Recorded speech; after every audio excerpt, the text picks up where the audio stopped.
నమస్తే, welcome to I news. Sonia.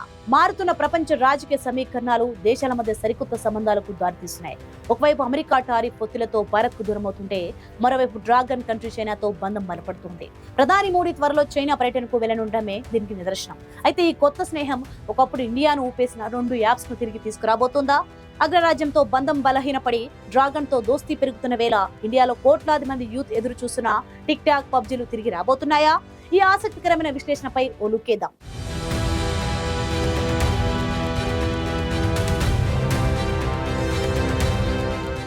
రాజకీయ చదరంగంలో శాశ్వత మిత్రులు, శాశ్వత శత్రువులు ఉండరు. దేశ ప్రయోజనాలే ముఖ్యం. ప్రస్తుతం భారత్ అదే సూత్రాన్ని పాటిస్తోంది. అమెరికా ఆంక్షలతో మనల్ని ఒంటరి చేయాలని చూస్తే ప్రత్యామ్నాయ మార్గాలు వెతుక్కుంటామని భారత్ తన చర్యలతో నిరూపిస్తోంది. ప్రధాని మోడీ చైనా పర్యటన ఈ రాజకీయ ఎత్తుగడలో ఒక కీలకమైన అడుగు.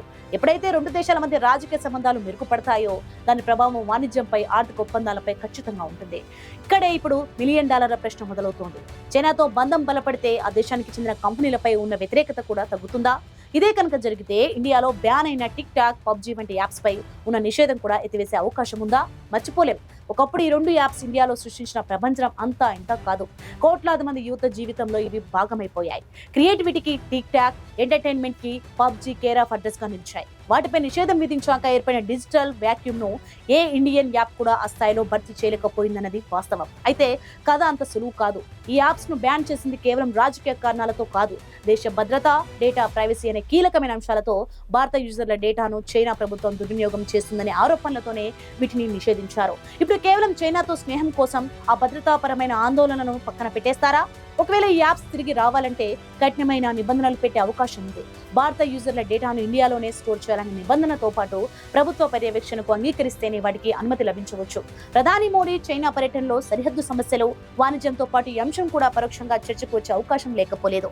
రాజకీయ ఎత్తుగడలో భాగంగా చైనాకు ఒక సానుకూల సంకేతం పంపాలనుకుంటే ఈ యాప్స్ పై నిషేధం ఎత్తివేత ఒక ఆప్షన్ గా ఉండొచ్చు.